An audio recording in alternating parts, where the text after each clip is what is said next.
Hi everyone, it's Philippa here. This is my third video diary since I was diagnosed with breast cancer.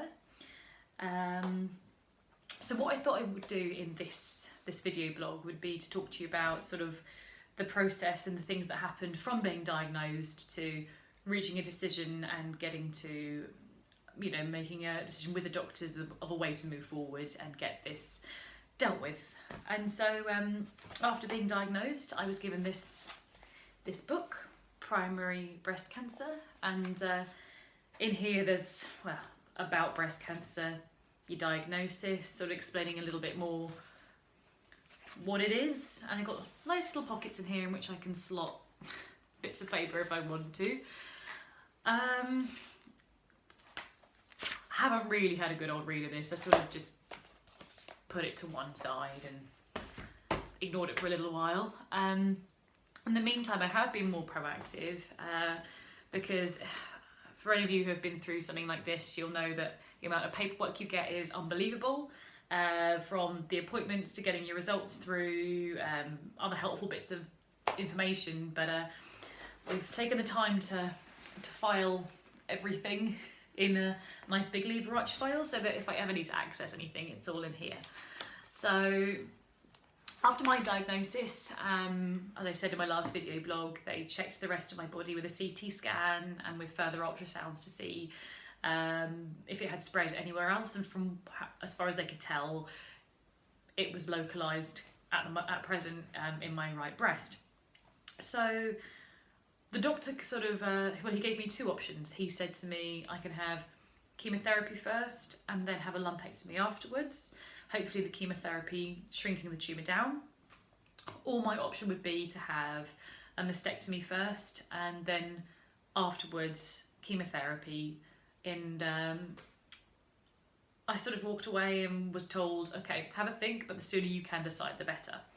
I rang my nurse the next day and said, okay, I have had a thought and I would like to go with a mastectomy first. I mean, even if I can't avoid chemotherapy at this time, I would like to do what I can to sort of at least postpone that part. And in my brain, if the cancer is out, the cancer is out. It's removed from my body and the immediate danger is gone. And as I've said before, it's not the right way or the wrong way to do it. If you're given a choice, it's got to be what feels right for you. And me personally, I figured having a mastectomy is less invasive than chemotherapy in my mind. But I'm not a doctor. But so that was my decision. I then met with one of the nurses who talked me through reconstruction options. And so after I had my appointment through with the consultant, with the surgeon who would be actually carrying out this operation, I prepared myself a nice list of questions that I would go and ask him. So I wanted to know, for instance, the type of cancer it actually was. I was told the type of tumour, it was invasive ductal carcinoma, but the pathologists hadn't come back and said exactly what kind of cancer it was yet. I wanted to know about scarring, where they were going to cut, how long the operation would take, the aftercare, how long would I stay in hospital for, the recovery period, also about genetic testing, because I was told I was eligible for that, in which case they would actually offer me, if it came back as positive, as a preventative strategy, they'd also offer me a mastectomy on my left side. But that was something we'd visit in the future, I guess. But so I had lots of questions. I wrote them all down. I have a holiday booked for November. Can I still go if I've healed and enough time has passed? So off I went to the hospital with my little book and I sat down with the consultant and he just said to me, no, we want to give you chemotherapy first. And that was a real sideways blow for me, because I'd been told the week before that I had a choice. It was my decision, and here I was sitting in the office, and the doctor was saying, "No, we want to give you chemo first." I asked him the reasons why, and he said, "You're young. If we give you chemo first, we can see if the drug is working, and then it will shrink the tumour." Eventually, I said, "Well, if this is what you think is best. You're the doctor, you're the professional, then let's go with this. So I was feeling pretty deflated and back to square one, I guess. I felt like the steps forward I'd taken in sort of moving forward with this, just been moved straight back to where I started when they diagnosed me. Before I left the office, the doctor then said to me, you do need to think about fertility here as well. I said, what do you mean? And he said, well, chemotherapy, with chemo there's a high chance of it making you infertile, so you need to just be aware of that.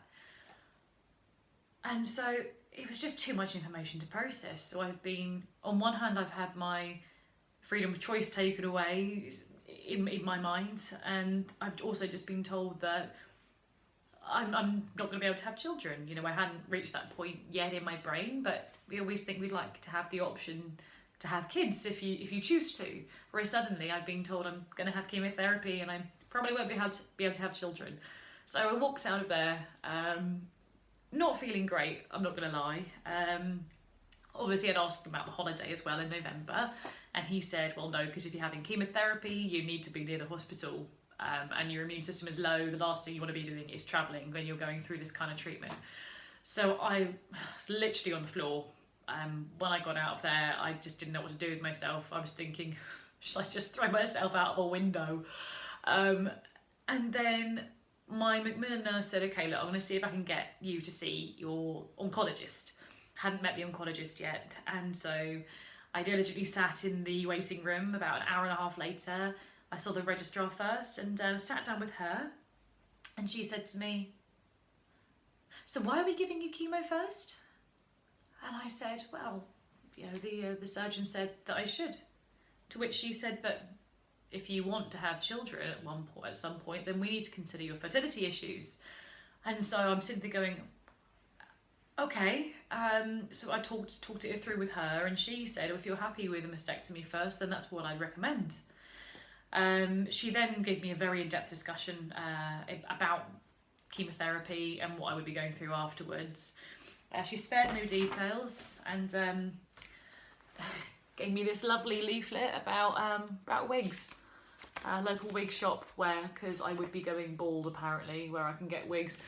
So again, I wasn't in a great frame of mind. I guess on one hand it was a slight victory because she'd said to me, okay, we can give you a mastectomy first, but then reminded me very much so that I would still be having chemo after. I then saw the oncologist, and he came in and said, okay, yeah, this is the way we're going to move forward. We'll give you a mastectomy.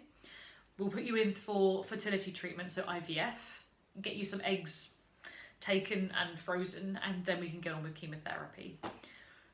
And so that was that. So after a very, very long day in the hospital, I felt a little bit emotionally bruised because of the contradicting statements coming from different doctors, but at least we had a way forward. Fast forward a couple of weeks, I've got my dates now, and tomorrow I'm going in for my mastectomy. I had a radioactive injection today, and no, I didn't turn into Spider-Man, and I have no superpowers. It was just a little bit stingy. They took some pictures under my skin of the lymph nodes, so they can find the sentinel lymph node and take them tomorrow to test them for cancerous cells while I'm under my anaesthetic and going through the surgery. So yeah, they put me in for a trial, because normally if the lymph nodes are cancerous, they will then go and take all of them. I've agreed to enter for a trial, which is if there are some cancerous lymph nodes, they may or may not leave them in. So I will only find out when I wake up what happened. But fingers crossed, there's nothing wrong with my lymph nodes and I'm absolutely fine, and that wasn't even a consideration. So yeah, that's where I'm at the moment. I'm guessing I'm going to be feeling a little bit drowsy and sorry for myself for the next few days after the operation. But yeah, wish me luck, and hopefully I'll see you soon.